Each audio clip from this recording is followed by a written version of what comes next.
The ProACT Know-How, brought to you by ProACT. Hi, this is ProACT Sam with this week's Living and Working Abroad vlog about how to retain non-resident status for the UK. How can UK expats keep their non-resident status when they want to return to the UK? How many days are they allowed to remain in the UK?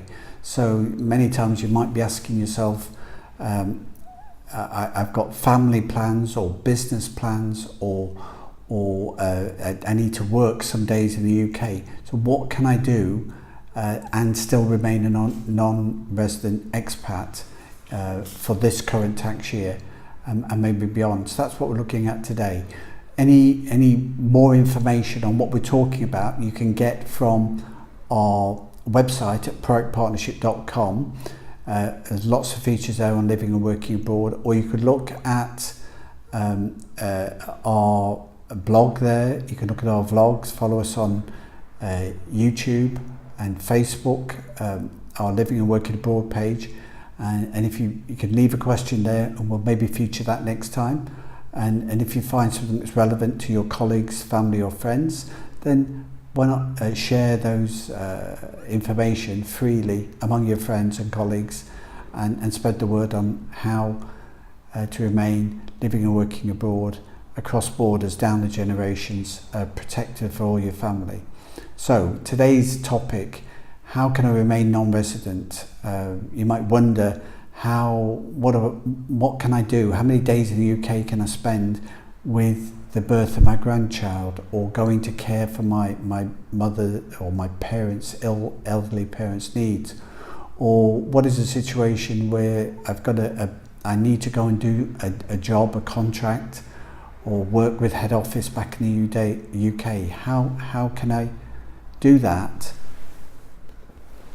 How can I do that and remain non-tax resident? Well, let's look at what the options are. First of all, we're assuming in this video, this is for people that are already non-resident from the UK. So you're well clear of the UK, you've not just left, you've had a full tax year outside the UK.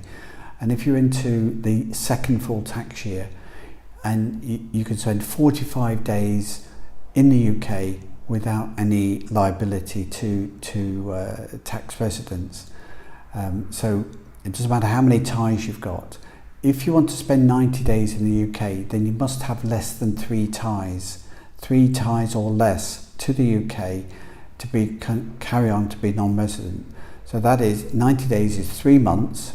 So you can have 3 months in the UK as one trip, or as 2 or 3 trips, or 4 or 5, as long as you've got 3 or less ties to the UK. So let's consider what those ties are. So there's 5 broad areas. If you've got a family that's living in the UK, we're talking about a spouse, a partner, a civil partner, or minor children that are dependent upon you. If you have family that remain in the UK while you're living and working abroad, then that is considered to be a tie to the UK. If you're going to the UK to work for more than 40 days, then that would be considered a tie to the UK. What is 40 days? 40 days working in the UK, in an office, in a business environment in the UK, not working remotely necessarily, when you're actually in the UK doing the physical work in the UK.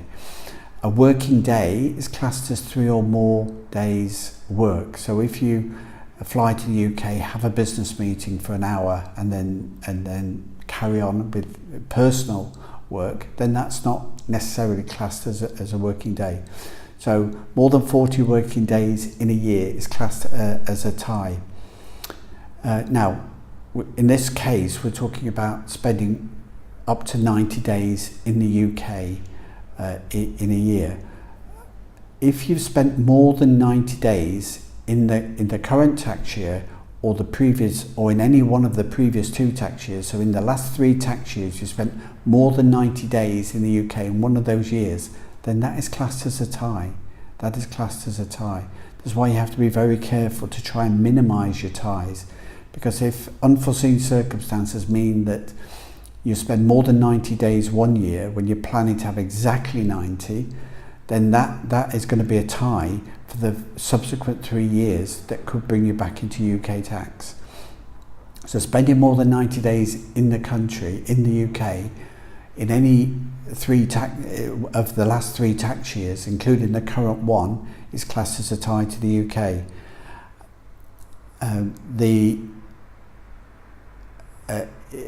If you spend more days in the UK than you do in any other country, then again that is classed as a tie to the UK. So in the instance that we're looking at, where you're living and working abroad but you're planning your trips into the UK for this year, and you spend 90 days in the UK, if that's 90 days is more than any other country, then that's classed as a tie to the UK. Now, it's not necessarily means you're going to lose your non-resident status. It depends upon your total number of ties, but it can tot up. So you have to pay attention to if you're travelling about to work in different locations. So if you've got a permanent home and for 9 months of the year you're there and 3 months in the UK, that's not going to be a problem. But if you're travelling from country to country, spending 1 month in each country and 90 days in the UK, then that would be a tie to the UK. And so those are the 5, and the 5th issue that we've got that can tie you to the UK is if you've got a home in the UK. So you've got an empty house or a family home, and you spend at least 1 day in that home during the year, then that is classed as a tie. So if you own property or own a home in the UK, you spend 1 day in the tax year, then that is classed as a tie. So think about that. So going home with your family or to visit your family, it could be, and to live in your house in the UK is 1 or 2 ties. If you work for 50 days for 2 months in that year, out of the 90 days in the UK, that's another tie. So that's 3 ties already.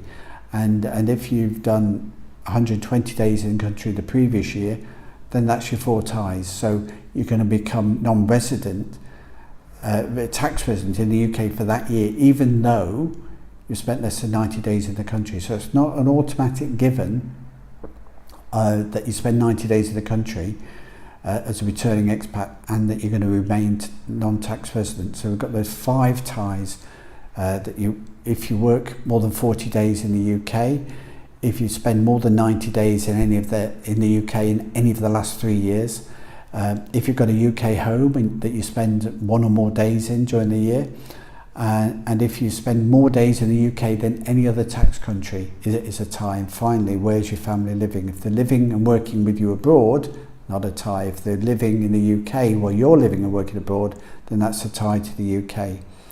So that's to live 90 days in the UK in the year, but you can actually stay more. Now, as we said earlier, so if you want to go to the next level, 120 days in the UK, you have to have 2 or less ties in the UK. 2 or less ties. So of the 5 ties, you need to have 2 or less. So you could have a family home, and you could stay in that for 1 day, and you could still have 120 days in the UK. That's 4 months. You can actually spend up to 182 days in the UK without becoming tax resident. But there, of course, you're only allowed to have 1 tie to the UK.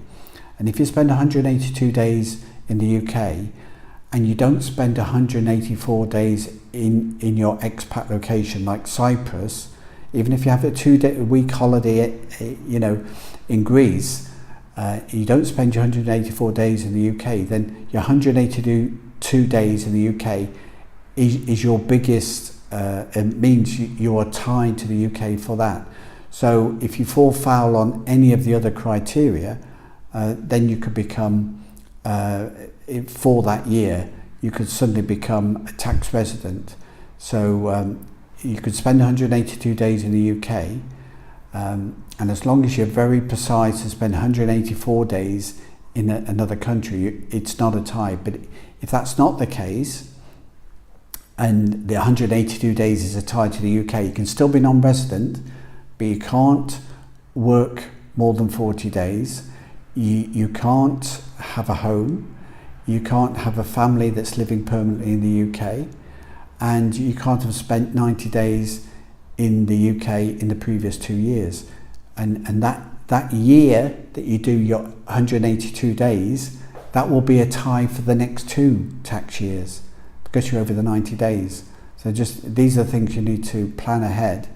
So if you've got grandchildren, children, a family illness or a family event that needs to be attended to, or elderly parents that need looking after, funerals to visit, business to attend to, meetings to attend to, works to do, a one-off contract, all those things you can do in the UK while still living and working abroad and being classed and taxed as a non-resident.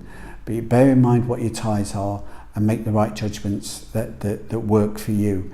If you want any more advice, talk to the ProACT Tax Saving Expat experts, and contact us at our website at proactpartnership.com, or follow us on our Living and Working Abroad page and find out more questions and answers there. We're always happy to help and find out more. And if you found this video interesting, please like and comment and share it with colleagues and family that you might find it of interest as well. We've enjoyed being with you and having you share this with us. Thanks for joining our blog. Make sure to subscribe to our Living and Working Abroad channel on YouTube and Facebook, and we look forward to seeing you next time. Thanks very much. The ProACT Know-How, brought to you by ProACT.